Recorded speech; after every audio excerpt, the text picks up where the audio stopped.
have black doors in our stores.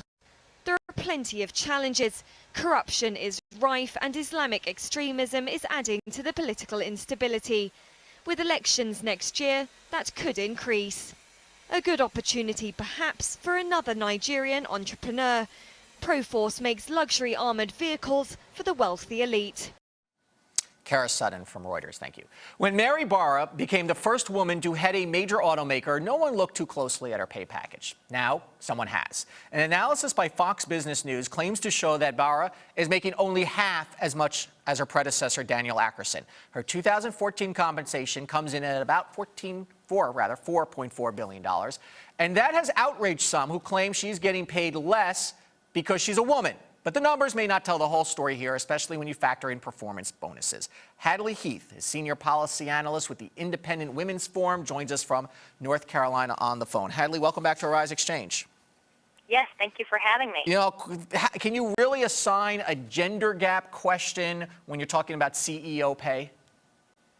Well, CEO pay is a little more complicated than your pay or my pay. I presume that we are paid with a base salary and sometimes with benefits, including retirement benefits or health insurance benefits.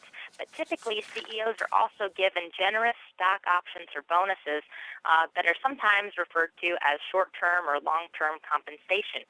And we won't know what Mary Barra's long-term compensation package looks like until a report from GM in April of this year. And we have to say GM appears to be very much on the upswing. She is coming at a time when this company has been turned around, and from what I understand, that could really skyrocket her overall package.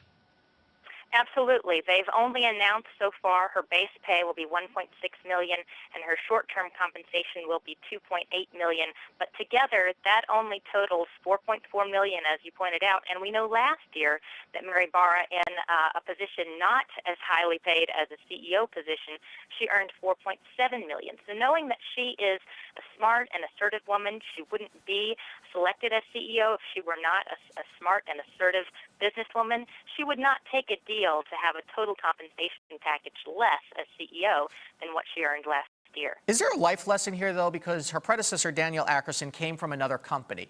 Barra has spent her entire career at General Motors, and you hear this over and over again, that if you stay loyal to a company, you actually end up earning less because you have less bargaining power. That may be part of the consideration. A lot of the discussion that we've seen from different news outlets and blogs today has been centered on the fact that Mary Barra is a woman rather than the fact that she's been a loyal GM employee. But I would always hesitate to make broad assumptions about one anecdotal piece of evidence. Mary Barra is one person, Dan Akerson is another, and we ought to always consider the various experience levels, various choices, and various benefits that different employees are getting when we start to make comparisons about pay. I suspect she's probably sitting in her office, if she has any time, kind of laughing at all of these reports and that we're talking about it. Isn't the bigger issue, though, here that there simply aren't that many women in the C-suite?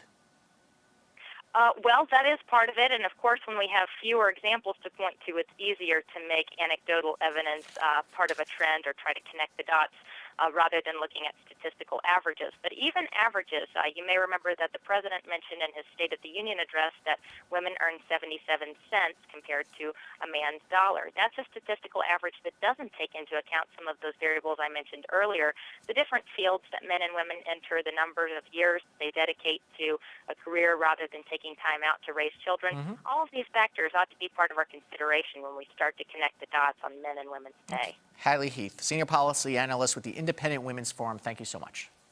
Thank you. Coming up, our favorite person of the day,